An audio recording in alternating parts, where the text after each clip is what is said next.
गौर से सुनिए दोस्तों, क्या आपने कभी खुद से ये सवाल किया है कि अगर आपका मन आपका गुलाम बन जाए तो आप क्या नहीं कर सकते?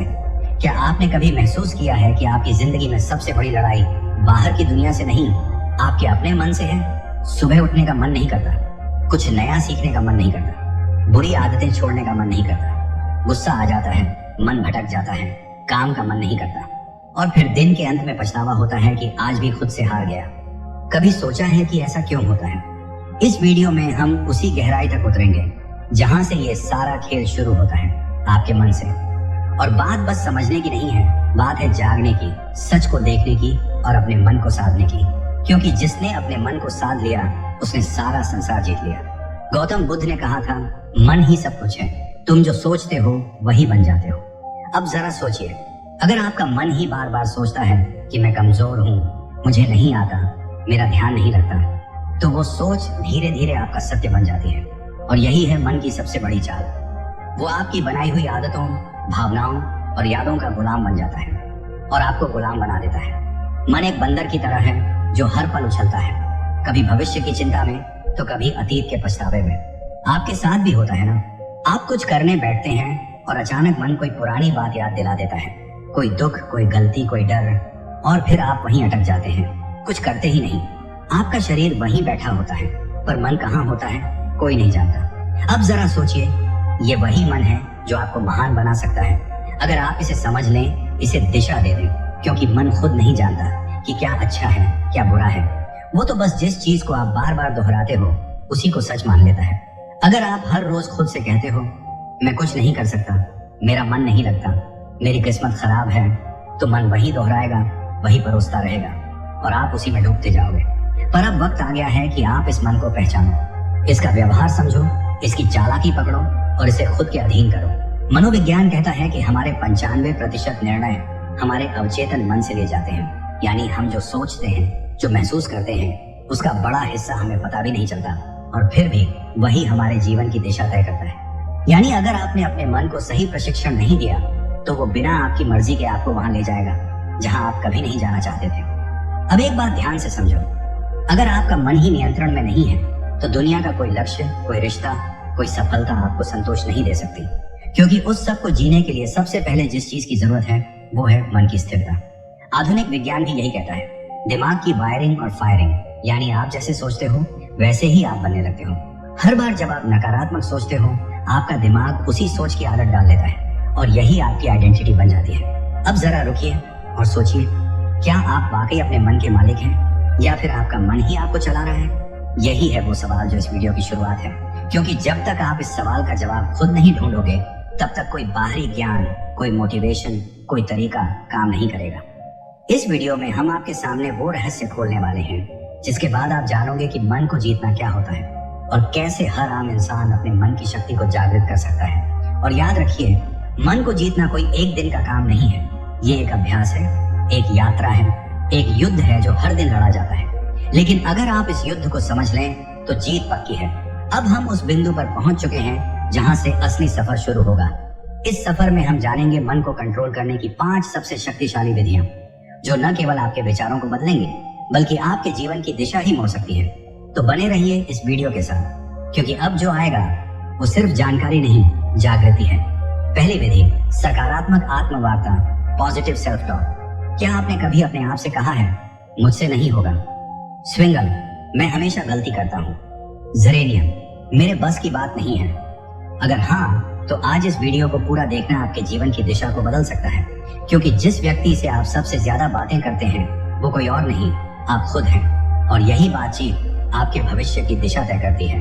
हमारा मन जो सोचता है वही हम बनते हैं। ये बात सिर्फ कोई मोटिवेशनल डायलॉग नहीं है, ये विज्ञान भी कहता है और ब्रह्म ज्ञान भी। मन को कंट्रोल करने की पहली शक्तिशाली विधि है सकारात्मक आत्मवार्ता, यानी अपने आप से सकारात्मक बातें करना। ये कोई मामूली आदत नहीं, ये आपकी आत्मा से सीधा संवाद है। जब हम रोज खुद को नकारात्मक बातें कहते हैं, जैसे मैं कमजोर हूँ, मेरे साथ ही ऐसा क्यों होता है, मुझे कुछ नहीं आता, तो हमारा अवचेतन मन, सबकॉन्शियस माइंड, उन बातों को सच मानने लगता है। फिर वही बातें हमारी आदत बन जाती है, हमारी सोच बन जाती है और धीरे धीरे हमारा भविष्य भी वैसा ही बनने लगता है। मनोविज्ञान कहता है कि हमारा अवचेतन मन हर उस बात को रिकॉर्ड करता है जो हम खुद से बार बार कहते हैं। इसलिए अगर आप खुद से बार बार बोलते हैं मैं हार जाऊंगा, तो आपकी सोच हारने वाली बन जाएगी। और अगर आप खुद से रोज बोलें मैं कर सकता हूँ, मैं सीख सकता हूँ, मुझे खुद पर विश्वास है, तो आपका दिमाग उसी दिशा में काम करने लगेगा, सफलता की दिशा में। इस आत्मवार्ता का असर केवल आपके आत्मविश्वास पर ही नहीं पड़ता, बल्कि ये आपके शरीर की ऊर्जा, आपके फैसले और आपकी दृष्टि तक को प्रभावित करता है। गौतम बुद्ध ने कहा था, मन ही सब कुछ है, जैसा तुम सोचते हो वैसे ही बन जाते हो। उनकी ये बात आज के विज्ञान से भी मेल खाती है।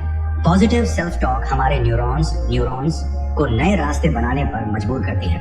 यानी जब आप बार बार खुद से अच्छा बोलते हैं तो आपका दिमाग नई संभावनाओं के लिए खुलने लगता है। अब सवाल उठता है, ये सकारात्मक आत्मवार्ता करनी कैसे है? सबसे पहले हर सुबह उठते ही अपने आप से एक बात जरूर कहिए, मैं आज पहले से बेहतर हूँ और हर दिन आगे बढ़ रहा हूँ। ये छोटे छोटे वाक्य आपके दिन की दिशा तय करते हैं। दूसरा, जब भी कोई काम मुश्किल लगे तो खुद से ये मत कहो कि मुझसे नहीं होगा, बल्कि कहो ये चुनौती है और मैं इसे सीखने का मौका मानता हूँ। इस सोच से आपका डर छंटने लगता है। तीसरा, अगर आप किसी गलती को लेकर खुद को कोसते हो तो उसी समय खुद से कहो, मैं सीखने वाला हूँ, गलती मेरी पहचान नहीं है। ये आत्म स्वीकृति आपके मन को बोझ से मुक्त करती है।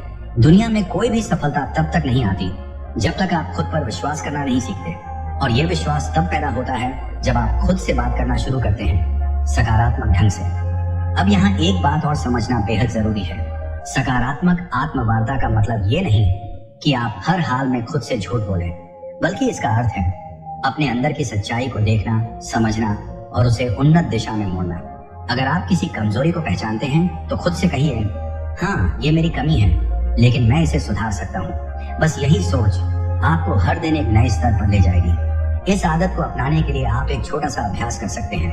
रोज रात को सोने से पहले अपने आप से 3 सकारात्मक बातें बोलिए, जैसे आज मैंने खुद पर काम किया, मैं आगे बढ़ रहा हूँ, मुझे खुद से प्यार है। ये बातें छोटी लगती हैं, लेकिन यही छोटी बातें आपके अंदर की जंग को जीतने में मदद करती हैं। बुद्ध कहते हैं, खुशी हमारे अपने विचारों पर निर्भर करती है। तो अगर आपके विचार आपके खुद के बारे में नकारात्मक होंगे तो आपके जीवन का हर कोना दुखी लगेगा। लेकिन अगर आप अपने अंदर सकारात्मक ऊर्जा भरते हो तो मुश्किलें भी साधारण लगने लगती हैं। अब ध्यान दीजिए, यह तो सिर्फ पहली विधि थी, मन को नियंत्रित करने की शुरुआत। इस यात्रा में आगे और भी गहराई है, और अब हम प्रवेश करेंगे दूसरी विधि में, जो आपके मन को स्थिरता और गहराई प्रदान करेगी, ताकि आप न केवल सोचें सकारात्मक, बल्कि महसूस करें आत्मिक शक्ति। दूसरी विधि, लक्ष्य निर्धारण, गोल सेटिंग। क्या आपने कभी सोचा है कि मन भटकता क्यों है? क्यों हम अक्सर एक काम शुरू तो करते हैं लेकिन बीच में ही छोड़ देते हैं? क्यों हमारा मन कभी अतीत की यादों में उलझा रहता है तो कभी भविष्य की चिंता में खोया रहता है? इसके पीछे एक गहरी वजह है, अस्पष्टता। मन को दिशा तब मिलती है जब उसे पता हो कि उसे जाना कहाँ है, और जब ये दिशा नहीं होती तो मन बिल्कुल उस घोड़े की तरह होता है जो खुली जमीन में बेतहाशा दौड़ रहा हो, बिना किसी मंजिल के। इसलिए मन को नियंत्रित करने की दूसरी शक्तिशाली विधि है लक्ष्य निर्धारण। जी हाँ, स्पष्ट, यथार्थवादी और प्रेरणादायक लक्ष्य। जिस इंसान ने अपने जीवन का उद्देश्य तय कर लिया, उसका मन खुद ब खुद अनुशासित हो जाता है। गौतम बुद्ध ने एक बार कहा था, यदि कोई व्यक्ति एक बाण को निशाने पर चलाता है तो पहले वह जानता है कि निशाना कहाँ है। उसी प्रकार जीवन को सही दिशा में ले जाने के लिए मनुष्य को पहले अपने लक्ष्य को जानना चाहिए। ये बात सिर्फ बौद्ध दर्शन में नहीं, बल्कि आधुनिक मनोविज्ञान में भी साफ साफ कही जाती है। मनोवैज्ञानिक कहते हैं कि जब आप स्पष्ट लक्ष्य बनाते हैं तो आपका मस्तिष्क एक केंद्र बिंदु ढूंढ लेता है। यह केंद्र बिंदु दिमाग को एक ही दिशा में सोचने, योजना बनाने और मेहनत करने के लिए प्रेरित करता है। जिस तरह से जीपीएस लोकेशन डाले बिना रास्ता नहीं दिखाता, उसी तरह लक्ष्य के बिना आपका मन आपको कहीं नहीं ले जाएगा, या फिर किसी ऐसी जगह पहुंचा देगा जहां आप कभी जाना ही नहीं चाहते थे। यहाँ पर एक महत्वपूर्ण तथ्य आता है, रेटिकुलर एक्टिवेटिंग सिस्टम, RAS। ये हमारे मस्तिष्क का एक खास सिस्टम होता है जो हमें सिर्फ उन्हीं चीजों पर ध्यान देने देता है जो हमारे लक्ष्य से जुड़ी होती हैं। उदाहरण के लिए, अगर आप सोचते हैं कि मुझे एक लेखक बनना है, तो अचानक आपको किताबें, लेखन से जुड़ी जानकारी और अवसर खुद ही दिखने लगते हैं। ये कोई जादू नहीं है, ये आपका लक्ष्य और दिमाग का आपसी तालमेल है। अब सवाल ये है, लक्ष्य कैसा होना चाहिए? कई बार लोग बहुत बड़े बड़े लक्ष्य बना लेते हैं, लेकिन वो इतने धुंधले और अनियोजित होते हैं कि दिमाग उन्हें समझ ही नहीं पाता। इसलिए पहला कदम है अपने लक्ष्य को स्पष्ट और यथार्थवादी बनाना। उदाहरण के लिए अगर आप कहते हैं मुझे सफल बनना है, तो यह बहुत ही धुंधला लक्ष्य है। लेकिन अगर आप कहते हैं मुझे अगले 6 महीनों में एक किताब लिखनी है या मुझे 1 साल में एक छोटा बिजनेस शुरू करना है, तो आपका दिमाग उस लक्ष्य को पकड़ पाता है। यहाँ एक और बात समझना जरूरी है, लक्ष्य केवल मस्तिष्क को दिशा ही नहीं देता, बल्कि भावनात्मक ऊर्जा भी प्रदान करता है। जब हम एक लक्ष्य बनाते हैं और उसे पाने की कल्पना करते हैं, तो हमारे दिमाग में डोपामिन नामक रसायन रिलीज होता है। यह रसायन हमें खुशी, प्रेरणा और एक सकारात्मक ऊर्जा देता है। यानी लक्ष्य केवल मन को रोकता नहीं, बल्कि उसे चलने की सही प्रेरणा भी देता है। अब एक और सवाल उठता है, क्या एक लक्ष्य ही काफी है? तो इसका उत्तर है नहीं। लक्ष्य का विभाजन होना चाहिए, दीर्घकालिक लॉन्ग टर्म, मध्यकालिक मिड टर्म और लघुकालिक शॉर्ट टर्म। क्योंकि जब हम एक बहुत दूर का लक्ष्य बनाते हैं और उसके बीच कोई पड़ाव नहीं रखते, तो हमारा मन थक जाता है और कहता है अभी तो बहुत दूर है, फिर कभी शुरू करेंगे। इसलिए छोटे छोटे पड़ाव होना जरूरी है, ताकि मन को हर पड़ाव पर एक संतुष्टि और प्रगति की भावना मिलती रहे। आप जब एक लक्ष्य तय करते हैं और उस पर काम करना शुरू करते हैं, तो आपका मन विकर्षणों को खुद ही ठुकराने लगता है। जैसे ही आपका ध्यान भटकता है, दिमाग आपको याद दिलाता है हमारा लक्ष्य अभी अधूरा है, और यहीं से शुरू होता है मन पर नियंत्रण। अब सोचिए, एक मन जिसने खुद को एक दिशा में बांध लिया है, वो कितनी शक्ति उत्पन्न कर सकता है। आपने देखा होगा, जब आप किसी जरूरी काम में पूरे मन से लगे होते हैं, तो आपको भूख, प्यास, थकावट कुछ भी महसूस नहीं होता। क्यों? क्योंकि लक्ष्य ने आपके मन को पूर्ण रूप से फोकस कर दिया है। यही शक्ति अगर हर दिन की आदत बन जाए, तो आपका जीवन वो रूप ले सकता है जिसकी कल्पना आपने कभी सिर्फ सपनों में की थी। आज के समय में सबसे बड़ी बीमारी क्या है? ओवर थिंकिंग, एंजाइटी, डिस्ट्रैक्शन, और इन सब का इलाज है लक्ष्य। लक्ष्य तय कर लीजिए और फिर देखिए आपका मन कैसे स्वतः अनुशासित होने लगता है। वो हर चीज जो आपका समय बर्बाद कर रही है, वो बेकार लगने लगेगी। मन बार बार आपको खींचकर आपके लक्ष्य की तरफ ले जाएगा। ये कोई चमत्कार नहीं, ये मन की दिशा बदलने की तकनीक है। अब जरा ये विचार कीजिए, अगर एक छोटा सा चुंबक लोहे की सुई को खींच सकता है, तो एक स्पष्ट और सशक्त लक्ष्य आपके मन को कितना खींच सकता है? मन जो अभी तक इधर उधर भागता फिर रहा था, वह धीरे धीरे उस चुंबक यानी लक्ष्य की ओर आकर्षित होने लगेगा। गौतम बुद्ध ने कहा था, मन अत्यंत चंचल है, लेकिन यदि उसे साध लिया जाए, तो वह आपके सबसे बड़े शत्रु को भी मित्र बना सकता है। इस साधना का पहला चरण था आत्मवार्ता और दूसरा लक्ष्य निर्धारण। ये दोनों विधियाएं मिलकर आपके मन को भीतर से पुनः प्रशिक्षित करती हैं। ये उसे एक नए रास्ते पर चलाना सिखाती हैं, जहां दिशा है, उत्साह है और स्पष्टता है। तो अगर आप चाहते हैं कि आपका मन आपकी बात माने, तो सबसे पहले आप उसे बताइए कि कहाँ जाना है। फिर देखिए कैसे वो रास्ता खुद बनाने लगता है। और यहीं से शुरू होती है वास्तविक आत्मशक्ति की यात्रा। दोस्तों, क्या आप जानते हैं कि हमारा मन सबसे अधिक बेचैन तब होता है जब हमारे पास समय की कोई योजना नहीं होती, जब हम हर काम को टालते जाते हैं, जब दिन रात सिर्फ भाग दौड़ बनकर रह जाते हैं, लेकिन फिर भी मन शांति को नहीं छू पाता। तब असल में दिक्कत समय की नहीं होती, बल्कि उस समय के प्रबंधन की होती है। और यहीं से शुरू होती है मन को काबू में रखने की तीसरी शक्तिशाली विधि, समय प्रबंधन। आज हम जिस दुनिया में जी रहे हैं, वहाँ व्यस्त रहना एक ट्रेंड बन गया है। लेकिन व्यस्त होना और व्यस्तता का प्रबंधन कर पाना, ये दोनों एक जैसी चीजें नहीं है। अगर आप दिन भर बहुत कुछ करते रहते हैं, लेकिन अंत में थक कर गिर पड़ते हैं और खुद से ही नाराज रहते हैं, तो यकीन मानिए आप समय को नहीं चला रहे, समय आपको चला रहा है। और जब समय हमें चलाने लगे, तो मन खुद ब खुद बेचैन, चिंतित और थका हुआ महसूस करता है। हमारा मस्तिष्क तब सबसे अच्छा काम करता है जब वह जानता है कि अगला कदम क्या है।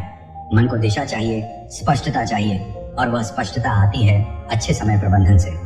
जब आप हर काम के लिए एक उचित समय निर्धारित कर देते हैं, जब आप जानते हैं कि किस काम को कब करना है, तो आपका मन खुद ब खुद शांत रहता है, क्योंकि उसे पता है अब कुछ भी अनियंत्रित नहीं है। समय प्रबंधन केवल घड़ी की सुइयों को देखने का नाम नहीं है। ये एक विज्ञान है, एक कला है और साथ ही एक साधना है। अगर आपने इसे साध लिया, तो आप केवल अपने दिन को नहीं, अपने जीवन को, अपने भाग्य को और अपने मन को भी साध लेंगे। आधुनिक मनोविज्ञान कहता है कि जब हम अपने दिन की योजना बनाते हैं और उसे फॉलो करते हैं, तो हमारा ब्रेन डोपामिन नामक एक रसायन छोड़ता है, जो हमें संतुष्टि और ऊर्जा का एहसास कराता है। ये वही रसायन है जो तब निकलता है जब हम कोई उपलब्धि प्राप्त करते हैं। यानी यदि आप हर सुबह अपनी दिनचर्या तय कर लेते हैं और दिन के अंत में उस पर टिके रहते हैं, तो आपका मस्तिष्क आपको एक सफल व्यक्ति की अनुभूति देता है, जिससे आत्मविश्वास बढ़ता है, चिंता घटती है और मन शांत होता है। अब बात करें ब्रह्म ज्ञान की, तो हमारे प्राचीन ग्रंथों में भी समय को सबसे बड़ा गुरु माना गया है। वेदों में कहा गया है, कालो ही परमम बलम, अर्थात समय ही सबसे बड़ी शक्ति है। जो इस शक्ति के साथ चलना सीख लेता है, उसके लिए कोई भी लक्ष्य असंभव नहीं रह जाता। गौतम बुद्ध भी समय के महत्व को भली भांति समझते थे।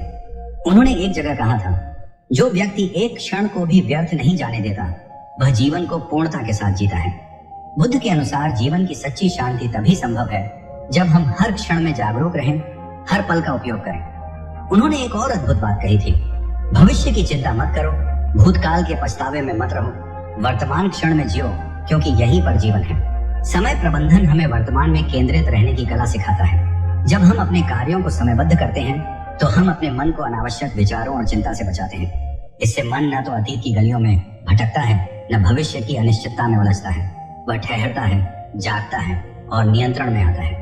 आधुनिक समय में अगर कोई व्यक्ति कहता है मेरे पास समय नहीं है, तो असल में वह कह रहा है मेरे पास प्राथमिकता तय करने की कला नहीं है, क्योंकि सच ये है कि हम सबके पास एक ही दिन के 24 घंटे हैं। अंतर केवल इस बात में है कि कोई उन्हें कैसे उपयोग करता है। कोई उस समय से अपने सपनों का महल बना लेता है, तो कोई उसी समय को टाल मटोल और आलस्य में गंवा देता है। एक और मनोवैज्ञानिक शोध ये बताता है कि जब कोई व्यक्ति अपने कामों को प्रॉपर टाइम फ्रेम में बांट देता है, तो उसकी निर्णय लेने की शक्ति और आत्मनियंत्रण सेल्फ कंट्रोल में 35% तक की वृद्धि देखी जाती है। यानी समय की सही योजना न केवल काम में सहायता करती है, बल्कि मनोबल और मानसिक स्थिरता को भी बढ़ाती है।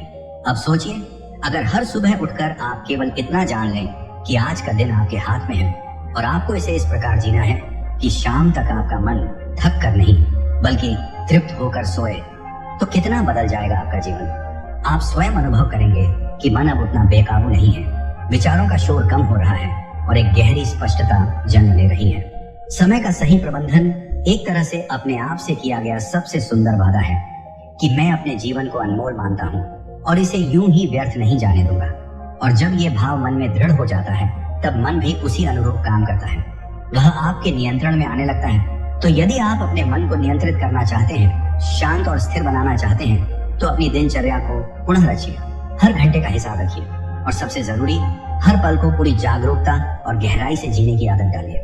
जब मन देखेगा कि आप समय का सम्मान कर रहे हैं, तो वह भी आपको सम्मान देगा। दोस्तों, क्या आप जानते हैं, हम सबके भीतर एक ऐसी शक्ति है जो अगर जाग जाए तो न कोई डर टिक सकता है, न कोई चिंता, न कोई भ्रम। लेकिन अफसोस की बात यह है कि आज की भाग दौड़ भरी जिंदगी में हम उस शक्ति से बिल्कुल कट चुके हैं। मन एक भटकती हुई हवा बन गया है, कभी अतीत के पछतावे में उलझा हुआ, तो कभी भविष्य की चिंता में डूबा हुआ। और यही सबसे बड़ा कारण है मानसिक अशांति का, नींद न आने का, अकेलेपन का और आत्मविश्वास की कमी का। आज हम बात करने जा रहे हैं ध्यान की, यानी मेडिटेशन की। ये सिर्फ कोई साधना नहीं, ये कोई ट्रेंड नहीं, ये कोई वेस्टर्न तकनीक नहीं, बल्कि ये हमारी ही आत्मा का द्वार है, जिससे होकर हम अपने भीतर के सच्चे स्वरूप तक पहुंच सकते हैं। हर दिन कुछ ही मिनट का ध्यान आपके पूरे जीवन की दिशा बदल सकता है और यह कोई अतिशयोक्ति नहीं है। ये विज्ञान भी मान चुका है और ब्रह्म ज्ञान भी बार बार इसी बात की पुष्टि करता है। जब आप ध्यान करते हैं तो सबसे पहले जो होता है वो यह कि आपका मन स्थिर होता है। वह मन जो अभी तक बंदर की तरह इधर उधर कूद रहा था, वह शांत हो जाता है।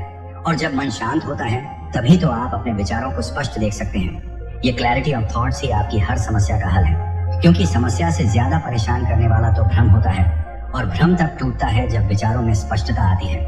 आज मनोवैज्ञानिक भी कहते हैं कि जब कोई व्यक्ति रोज 10 से 15 मिनट ध्यान करता है, तो उसका एमिग्डाला, जो हमारे मस्तिष्क का वह हिस्सा है जो डर और चिंता को नियंत्रित करता है, वह छोटा होने लगता है और इससे व्यक्ति का इमोशनल रिस्पॉन्स सुधरने लगता है। मतलब यह कि जो बात पहले आपको बहुत जल्दी गुस्सा दिला देती थी, वही बात अब शायद आपको हंसी में टालने की शक्ति दे दे। जो पहले आपकी नींद छीन लेती थी, वही अब आपको गहरी नींद में डुबा दे। ध्यान कोई दिखावा नहीं है, ये एक आंतरिक प्रक्रिया है और यह तभी फल देती है जब आप इसे श्रद्धा और नियमितता से करते हैं। जैसे शरीर के लिए व्यायाम जरूरी है, वैसे ही मन के लिए ध्यान एक आवश्यकता है। ये कोई विकल्प नहीं, बल्कि मानसिक स्वच्छता का मूल आधार है। अब जरा एक पल रुकिए और अपने भीतर झांकिए, बिना किसी आवाज के, बिना किसी शब्द के, बस खुद के साथ कुछ पल बिताने की कोशिश कीजिए। क्या आप जानते हैं कि जब आप गहराई से ध्यान में जाते हैं, तो आप न सिर्फ अपने विचारों को समझने लगते हैं, बल्कि आप यह भी महसूस करने लगते हैं कि आप वो विचार नहीं हैं। आप तो वो देखने वाला है जो हर विचार को आते जाते देख रहा है। गौतम बुद्ध ने ध्यान को जीवन का मूल बताया। उन्होंने कहा, ध्यान ही एकमात्र रास्ता है जिससे तुम अपने भीतर की आग को बुझा सकते हो।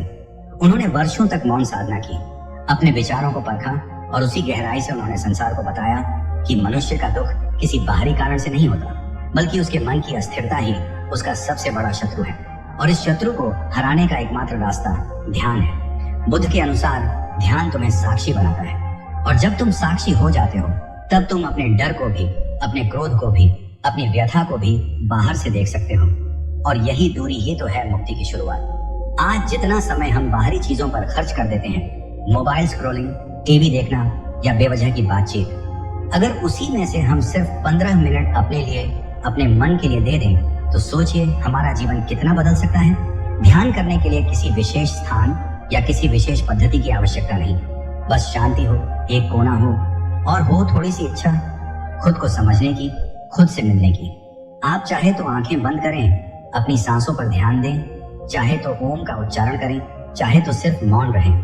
तरीका कोई भी हो सकता है, लेकिन परिणाम हमेशा एक ही मिलेगा, शांति, गहराई और भीतर की शक्ति। ध्यान हमें सिखाता है कि शांति बाहर नहीं, भीतर है। ध्यान हमें सिखाता है कि समाधान कोई और नहीं देगा, हमें खुद ही खोजना होगा।